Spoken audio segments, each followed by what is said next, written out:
नमस्कार दोस्तों, भारत के इंजीनियरिंग गुड्स का एक्सपोर्ट लगभग $100 बिलियन इस बार छूने वाला है। ये हो पाया है भारत ने जो फ्री ट्रेड एग्रीमेंट किए पिछले वर्षों के अंदर, और साथ में रशिया के अंदर जो इशू उभर के आया।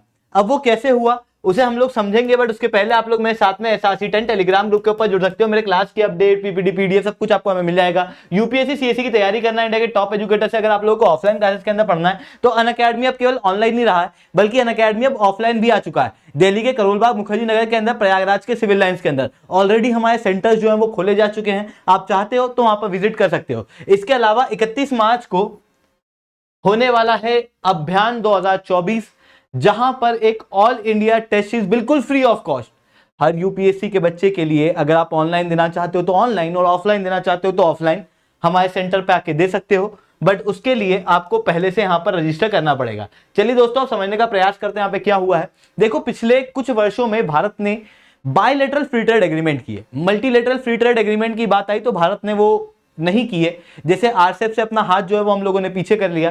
पर बायलैटरल फ्री ट्रेड एग्रीमेंट के अंदर यूएई के साथ में फ्री ट्रेड एग्रीमेंट किया गया था, जिसके अंदर कहा गया था कि इंडिया और यूएई के बीच का जो व्यापार है, जो अभी $60 बिलियन है, उसे बढ़ा के लगभग $100 बिलियन किया जाएगा। साथ में लगभग 95% के आसपास प्रोडक्ट को ड्यूटी फ्री एक्सेस दिया गया था यूएई के मार्केट में, इंक्लूडिंग इंजीनियर गुड। जिसके बाद भारत का यूएई के अंदर इंजीनियरिंग गुड का एक्सपोर्ट 16% ईयर ऑन ईयर बढ़ा है, और ये लगभग $5.22 बिलियन का हो गया है। वहीं दूसरी तरफ अगर हम लोग बात करें ऑस्ट्रेलिया की, तो ऑस्ट्रेलिया के अंदर भी 96.4% भारतीय प्रोडक्ट को ड्यूटी फ्री एक्सेस मिला था ऑस्ट्रेलिया में, और भारत ने ऑस्ट्रेलिया के साथ में भी फ्री ट्रेड एग्रीमेंट जो है वो साइन किया था। जिसके बाद इंजीनियरिंग गुड का एक्सपोर्ट ऑस्ट्रेलिया में भी बढ़ा लगभग 5% से ईयर ऑन ईयर, और लगभग $1.3 बिलियन के आसपास पहुंच गया। वहीं भारत का जो इंजीनियरिंग गुड का एक्सपोर्ट भारी मात्रा में बढ़ा है, वो आप रशिया में भी देख सकते हो। अब बात आती है रशिया में क्यों। बहुत सिंपल सा कारण है, यहां पर देखने का प्रयास करना। हुआ कुछ ऐसा कि रशिया ने यूक्रेन के ऊपर अटैक किया। जब यूक्रेन के ऊपर अटैक किया तो यूरोपियन यूनियन ने अपने मार्केट को रशिया के लिए क्लोज कर दिया, जबकि यूरोपियन यूनियन रशिया का एक बहुत बड़ा मार्केट हुआ करता था। ऑयल वगैरह लेना बंद कर दिया।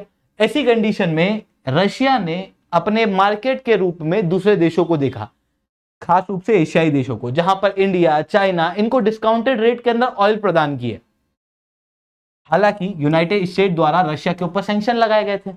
सैंक्शन लगाने के कारण अब बात आ रही थी ट्रांजैक्शन किस तरीके से करें, तो फिर रूपी रूबल एग्रीमेंट किया गया था, जहां पर रशिया ने अपने वोस्त्रो नोस्त्रो अकाउंट भारत के बैंकों के अंदर खोले और ट्रांजैक्शन होने लगा। पहले ये ट्रांजैक्शन हो रहा था रुपी में, खास रूप से। अब ये रुपी के अंदर ट्रांजैक्शन होने से हुआ क्या, ये समझना। हुआ कुछ ऐसा कि इधर था रशिया और इधर था इंडिया। इंडिया ने शुरुआत में, अभी की बात नहीं कर रहा हूं, शुरुआत में रशिया को ऑयल के लिए रुपी में पेमेंट किया। अब रशिया के बैंक के अंदर तो रुपी है, पर रशिया इस रुपी का करे क्या। तो रशिया ने फिर अपने इंपोर्ट को इंडिया से बढ़ाना शुरू किया, जिसके कारण से भारत का एक्सपोर्ट जो है वो रशिया के अंदर बढ़ा। फिर उसके बाद रशिया ने ये पाया कि यार रुपी के ऊपर डिपेंडेंसी अच्छी नहीं है, क्योंकि ऑयल भारत भारी मात्रा में ले रहा था, पर रशिया को इतना एक्सपोर्ट नहीं कर पा रहा था। ऐसी कंडीशन में ऑयल का पेमेंट दूसरी करेंसी में किया जाना शुरू हो गया, बट डिफेंस इक्विपमेंट का पेमेंट अभी भी रुपी के अंदर ही हो रहा है। और भारत उस रुपी के बदले भारी मात्रा में रशिया के अंदर एक्सपोर्ट कर रहा है, इंक्लूडिंग इंजीनियरिंग गुड। और जो बचा हुआ रुपया है वो रशिया जो है वो इंडिया के अंदर इन्वेस्ट कर रहा है। जैसे वंदे भारत ट्रेन के अंदर भी अभी इन्वेस्ट करने की बातचीत जो है वो चालू है।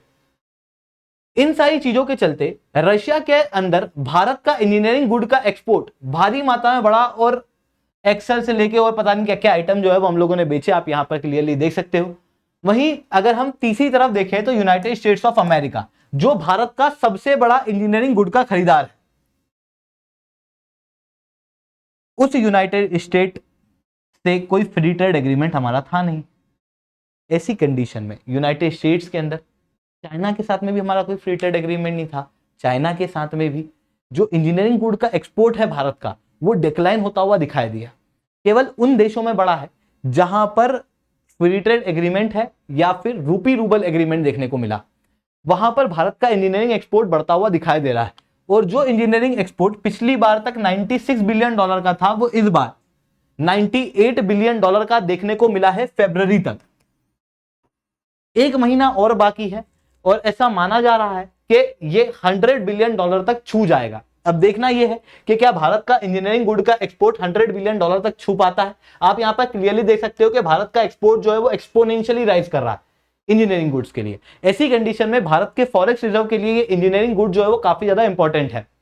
अब जब ये बात भारत को देखने को मिल रही है कि फ्री ट्रेड एग्रीमेंट की वजह से हमारे इंजीनियरिंग गुड का एक्सपोर्ट अच्छा देखने को मिल रहा है, तो ऐसी कंडीशन में आने वाले समय में गल्फ कॉपरेशन काउंसिल के देशों के साथ में, यूरोपियन यूनियन के साथ में, यूनाइटेड किंगडम के साथ में, ओमान के साथ में जो फ्री ट्रेड एग्रीमेंट के नेगोशिएशन चल रहे हैं उन्हें फास्ट किया जाएगा, ऐसा भारत के मंत्री द्वारा बताया गया है। और उसके बाद भारत के गुड्स के एक्सपोर्ट के लिए ये मार्केट के अंदर और ज्यादा डिमांड क्रिएट होगी और भारत के गुड्स जो हैं वो और ज्यादा मात्रा में इन देशों के अंदर एक्सपोर्ट हो पाएंगे। हालांकि एक और यहां पर बात यह है, जिन देशों के साथ में मैंने एक्सपोर्ट की बात की, आप उन देशों के अंदर देख रहे हो रशिया को, उन देशों के अंदर देख रहे हो ऑस्ट्रेलिया को, और उन देशों के अंदर देख रहे हो यहां बैठे यूएई को। भारत से ये एक्सपोर्ट यूएई के अंदर हुआ, इधर ऑस्ट्रेलिया में हुआ, इधर रशिया में हुआ। इनमें से कोई भी एक्सपोर्ट रेड सी के थ्रू नहीं गया। रशिया का थोड़ा बहुत गया भी होगा तो ऑब्वियसली रशिया ने यहां पर जो हुतीज हैं जो यमन के अंदर लगातार अटैक कर रहे हैं, वो हुतीज रशिया जा रहे वेसल्स के ऊपर अटैक करते हुए नहीं दिखाई दे रहे हैं। ऐसी कंडीशन में रेड सी का खतरा जो है वो अवर्ट होता हुआ दिखाई दे रहा है।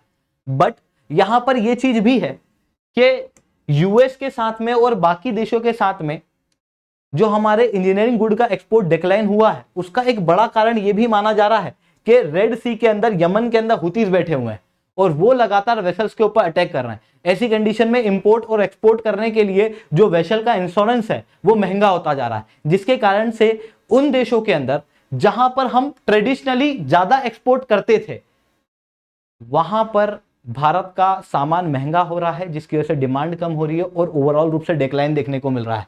वहीं जिन देशों के साथ में फ्री ट्रेड एग्रीमेंट है, उन देशों के ऊपर ज्यादा फर्क नहीं पड़ रहा है। यहां पर ये सारी चीजें हम लोगों को देखने को मिल रही हैं। आई होप आप लोगों को सारी बातें क्लियर होंगी। लेक्चर अच्छा लगा हो तो लाइक करना, लेक्चर बहुत अच्छा लगा हो तो नीचे 7 से 10 कमेंट करना। यूपीएससी सीएससी की तैयारी करना, इंडिया के टॉप एजुकेटर से अगर आप लोगों को ऑफलाइन क्लासेस के अंदर पढ़ना है, दोस्तों आप लोगों के पास में बहुत अच्छा मौका है। अनअकैडमी के टॉप एजुकेटर अब आप लोगों को ऑफलाइन क्लासेस के अंदर पढ़ाएंगे दिल्ली के करोलबाग मुखर्जी नगर के अंदर, प्रयागराज के सिविल लाइंस के अंदर, जहां पर आप लोगों को 1-on-1 गाइडेंस दी जाएगी, जहां पर आप लोगों को टेस्ट सीरीज दी जाएगी, जहां पर प्रीलिम्स मेंस इंटरव्यू तीनों की तैयारी कराई जाएगी। तो आप बिल्कुल से हमारे सेंटर्स पे जुड़ सकते हो। अगर आपको हमारा सेंटर देखना है तो इस वीडियो को एंड तक देखना।